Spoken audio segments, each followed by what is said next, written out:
Hey there students, and welcome to the second part of my explanatory video about the AP Euro DBQ, which is going to focus on how to effectively use the documents. This is of course a free introductory video, and if you would like a more thorough treatment, make sure to check out my 8-month writing clinic, a subscription-based service that is available on my website, tomritchie.net. So let's go ahead and take a look at the documents. Now, first of all, there will be 7 documents on your DBQ. Now, you have 3 possible points that you can score. We've already scored 2 points for contextualization and thesis. Now we're going to score points based on the documents. Now, you can get 1 point by describing the content of 3 of the documents. You can get another point by using at least 6 documents to support your argument. And then you can get an additional point by using the documents, using at least 3 to explain the point of view, situation, audience, or purpose. So when we look at the one rubric, we see that there are 7 documents, and you are going to describe, support, and explain. So let's look at a sample document from my printing press DBQ, which is available with my 8-month writing clinic. The source here is VIEW Tyndale, an English theologian and reformer who wrote The Practice of Prelates in 1530. They say that Peter was chief of the apostles, verily, as Apelles was chief of painters, for his excellent cunning above others. Even so, Peter may be called chief of the apostles for his activity and boldness above the others. But that Peter had any authority or rule over his brethren and fellow apostles is false and contrary to the Scripture. Christ forbade it the last, even before his passion, and in diverse times before, and taught always the contrary. Thou wilt say, thou canst not see how there should be any good order in that kingdom where none were better than the other, and where the superior had not a law and authority to compel the inferior with violence. The world, truly, can see no other way to rule than with violence. But in the kingdom of God, it is contrary. Now, first of all, how would we describe this document? So we need to accurately describe the content of this document. Now, note that quotes are insufficient to earn this point. I would encourage students to quote as little as possible. If you write a full essay and there are no quotations, that is A-okay. Don't even worry about it. Now, if you do quote something, quote a part of a sentence or something like that. You couldn't have said it better yourself. Remember, the reader knows what the document says. Where you're scoring points is showing that you can understand what the document says, use it to support an argument, and even explain where the person's coming from. So as far as describing the documents, if anybody's seen Anchorman, it's like Brick Tamlin, I Love Lamp. You are looking at a document and showing that you understand what it is and what it says. So make a specific reference to the document's content. Not a quote, but a specific reference. Mention VIEW Tyndale by name and make a specific reference to what he's saying. Don't do a drive-by, what I call a drive-by, where you make a very vague reference that doesn't even mention the document specifically. Give it a specific reference. And then it must be clear that you have correctly interpreted the document that you are describing. So what you could say here is VIEW Tyndale used the scriptures to argue that the apostles were all equal and that Peter did not have any special rank like the Catholic Church claimed. All right, so this is really summarizing the content of the document in a single sentence to the point where it's obvious to the reader that I understand what the document is saying. So next, how would we use this document to support an argument? Now, this is where we have to use at least 6 documents to support an argument. So as far as that goes, supporting the arguments, the documents need to be used purposefully in order to make a point. So for this point, it's not good enough that you understand what the document says, but how can this be used to support an argument about the printing press and the Reformation? So what I could say here to support the argument is that the printing press made it easier for Protestant reformers like William Tyndale to publicly criticize the Catholic Church to a very wide audience. So here, I'm not just focused on the document's content, but I am applying this to the thesis and using this to argue. And I need to do this with at least 6 documents. I would try to do this with all 7. So as far as this goes, in terms of using the documents argumentatively, I find that grouping the documents is a great strategy to make sure that the documents are being used to argue a point. Now, teachers who have been teaching AP Euro for a while, they know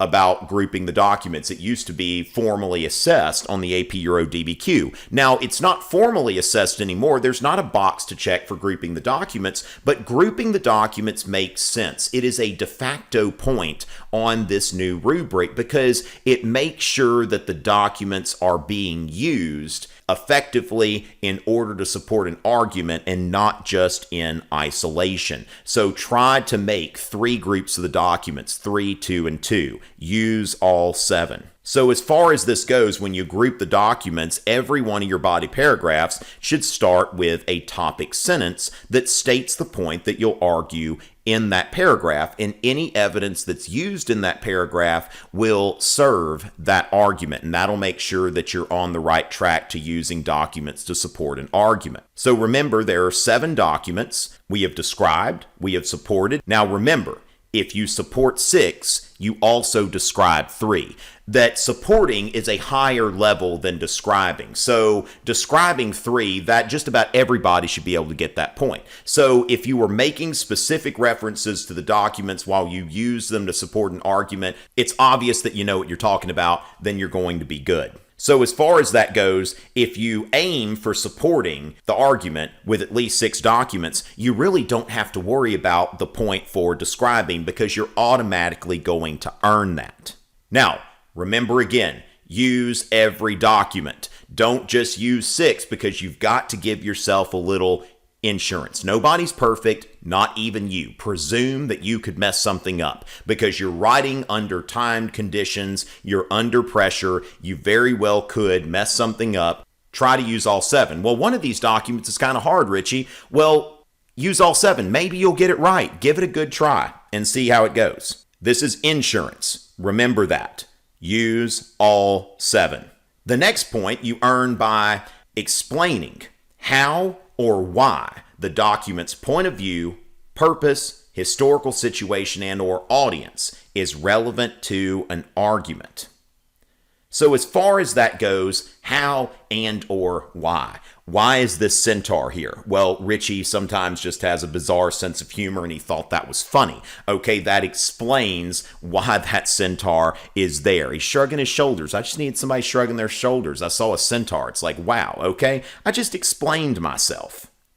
So what we're doing here is we're humanizing the documents. We're taking the documents from being words on a page to actually coming from a human being and a real historical situation. So think of this as taking the documents off the paper and humanizing them. Now, there are a few methods that are used by teachers, and they're basically the same thing, whether it's POV SAP, what I used to call POV CAP, but now it's situation rather than contextualization, and then HIP. All right, so as far as that goes, point of view, situation, audience, and purpose. Okay, so this is one way to do it. Now remember, only one of these has to be used for each document analyzed. So as long as you use one of these types effectively, you're good. Now the HIP analysis, historical situation, intended audience, purpose, and point of view. That's fine. Same thing. Only one of those 4. Now, whatever your teacher prefers to use, great, as long as you are explaining the documents and humanizing them and taking them off the paper to be in a real situation. So if we look at document 3, how would we humanize this? Now, there are a lot of things that we could bring in here. We could go into the historical situation. The Pope's claim, which is kind of a mini context. They used to call this context, now they call it historical situation. The Pope's claim to be the head of the Catholic Church was based on a claim that Peter was first among the apostles and also the first bishop of Rome. This is not immediately apparent in the document. So what you are doing is you're explaining where Tyndale's coming from by bringing in some other information, some context. Now, it's important to note this isn't counting for anything else besides using this to explain the content of that document. So you're not going to get credit for contextualization. You're not going to get credit for outside information because all you're doing here is you're giving additional background to this document. Point of view. Tyndale's writings were typical of Protestant reformers at the time, many of whom used the printing press to circulate criticism of the Catholic Church and its doctrines. So you see kind of the point in what he's doing here, which is kind of going into purpose as well. There's not always a clear line between point of view, situation, audience, and purpose. Sometimes you can do more than one of those things in a single sentence. Purpose or audience. William Tyndale sought to use the scriptures to undermine the authority of the Pope among the general population and lead more people to embrace Protestantism. That is what he was trying to do. That is why Tyndale was writing. That is what he wanted to do with that audience. So remember, point of view, situation, audience, or purpose. And you only have to use one of these methods for each document analyzed.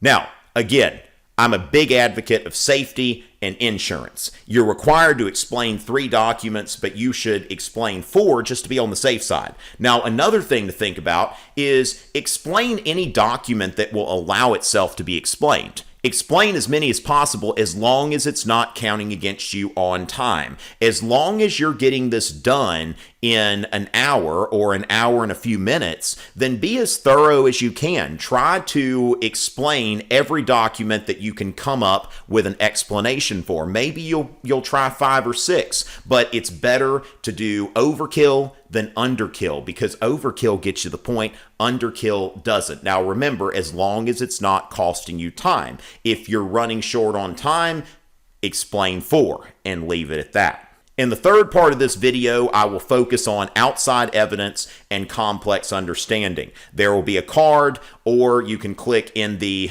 video description. There will be a link. And remember, if you want to hear a more thorough exposition on how to use documents and see me actually use documents and put the whole essay together, check out my 8-month writing clinic at tomritchie.net. It's always a pleasure.